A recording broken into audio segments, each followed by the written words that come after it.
So I'm just going to talk about getting your dignity back. Really, just open the curtains there, leave the sun in. God gave us the sun today now, so maybe in India we'd say there's a god of the sun and a god of um, this toothpaste or that wall with the cross on it. I said the world turns, but the cross stands still. So just want to talk about why I stopped drinking and something to do with the Born as Ghost channel that I'm doing now, what it's about. So, like,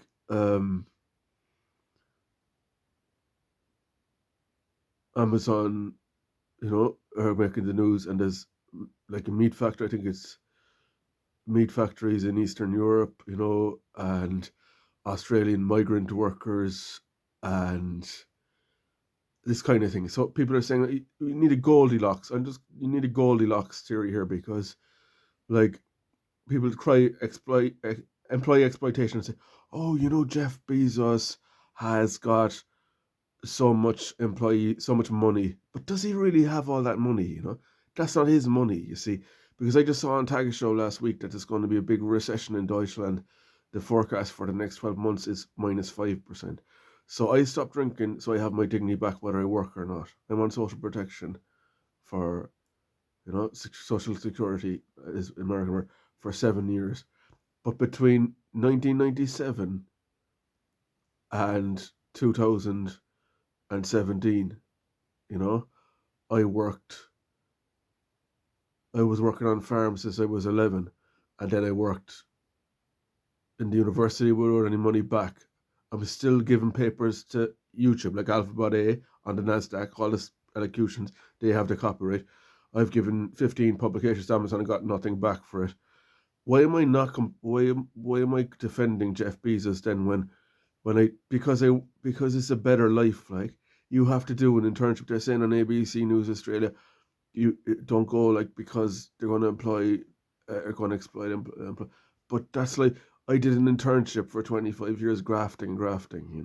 And there's people all over town, as we call it, Cork City, paying the car insurance. Are they really getting anything out of it? But you have to do 25 years of hard work on bad wages, like a meat factory in Poland, something like that. What's the French philosophy? Because in Alstom, I didn't get any money off them or OBM Construction, only just food money and a bed, like, and a very Spartan. But I got like, I got an hour and a half lunch break and stuff like that. So then you have these arrondissements, like the CSIM arrondissement. Everyone wants to go into the CSIM arrondissement and take a photograph. But what about the Septième arrondissement of Paris, the seventh arrondissement of Paris, with all high rise? What have we got there when we don't have a job? We have our dignity. So that's a reason to just stop drinking. If you stop working, you have to stop drinking. You know, as I'm not taking shots at anybody now. So if there's a few people in my postcode. Some of their parents worked in cushy jobs in the food industry when the Irish food industry needed reform 30 years ago. That was exploiting everyone before the German Lidl and Aldi came to Ireland. They were working. And one of the guys down the road there was always mocking me, and his dad was senior in the board of a supermarket chain as a big accountancy guy. When they was scamming, there was one shop in Cove, and it was a rip-off shop, and we was seven of us growing up on a post office clerk salary. So I don't find him a bit funny. He sees designer children, on parties with his. But when he's every time there's a party, Patrick's Day, Halloween, 5-year-old child, 11-year-old child, bouncy castle party, but he doesn't fool me because I have my dignity. So if you stop drinking, you can have your dignity back, whether you work or not, after you've done your 25 years.